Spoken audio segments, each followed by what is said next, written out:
സെക്രട്ടേറിയറ്റിനു മുന്നിൽ സമരം ചെയ്യുന്ന ആശാവർക്കർമാരോട് പോലീസിന്റെ ക്രൂരത.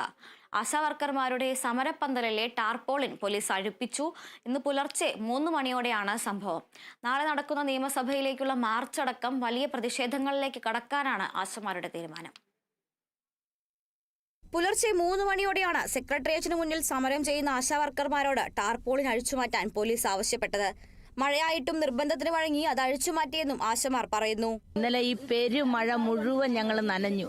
എന്നിട്ടും ഞങ്ങളെ ഇവിടെ ഒരു ഷീറ്റ് ഞങ്ങളുടെ ഇങ്ങനെ വെച്ചോണ്ടിരുന്നപ്പം കൈ കഴിച്ചിട്ടാണ് ഞങ്ങൾ ഈ ഷീറ്റ് ഇവിടെ കെട്ടിയത്. അത് അഴിപ്പിക്കുകയോ ചെയ്തത്. ഞങ്ങൾ വെള്ളത്തിലായിരുന്നു.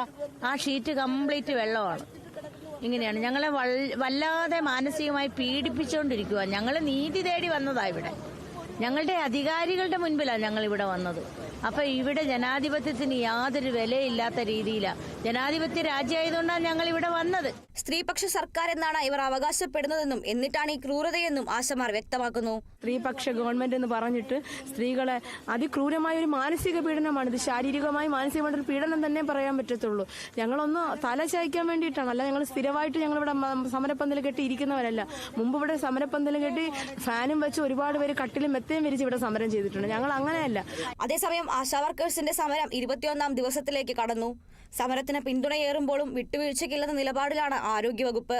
നാളത്തെ നിയമസഭാ മാർച്ച് ഉൾപ്പെടെയുള്ള വലിയ പ്രതിഷേധങ്ങളിലേക്ക് കടക്കാനാണ് ആശമാരുടെ തീരുമാനം. നാളത്തെ നിയമസഭാ മാർച്ച് കഴിഞ്ഞതിന് ശേഷം തന്നെയാണ് അതിനുള്ള ഒരു തീരുമാനം ഉണ്ടാകുന്നത്. ഉപദ്രവമേ ഉണ്ടാകുന്നുള്ളൂ. NHMന്റെ ഓർഡർ ചുമ്മാ ഇറക്കിയിട്ട് ആശമാരെ ജോലിക്ക് നിർബന്ധിതമാക്കി കയറ്റാനായിട്ടുള്ള ഒരു ശ്രമമാണ് നടന്നുകൊണ്ടിരിക്കുന്നത്. പുതിയ വോളണ്ടിയേഴ്സിനെ എടുക്കുന്നു, ഹെൽത്ത് വോളണ്ടിയേഴ്സിനെ എടുക്കുന്നു. ട്രെയിനിങ്ങിന് വേണ്ടിയിട്ട് വലിയൊരു തുക വകവരുത്തിയിരിക്കുകയാണ്. അത് ആശമാർക്ക് ഭീഷണിയായിട്ട് മുന്നോട്ട് പോയിക്കൊണ്ടിരിക്കുമ്പോഴാണ് നാളത്തെ നിയമസഭാ മാർച്ച് നേരിടാൻ പോകുന്നത്. നമ്മളെ അവകാശങ്ങൾക്ക് വേണ്ടിയിട്ട് ഞങ്ങൾക്ക് ജീവിക്കാൻ നിവൃത്തിയില്ല.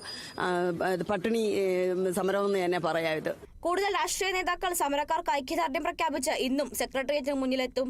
അവകാശങ്ങൾ നേടിയെടുക്കും വരെ സമരം അവസാനിപ്പിക്കില്ലെന്നാണ് ആശമാരുടെ തീരുമാനം. Kerala vision news, Thiruvananthapuram.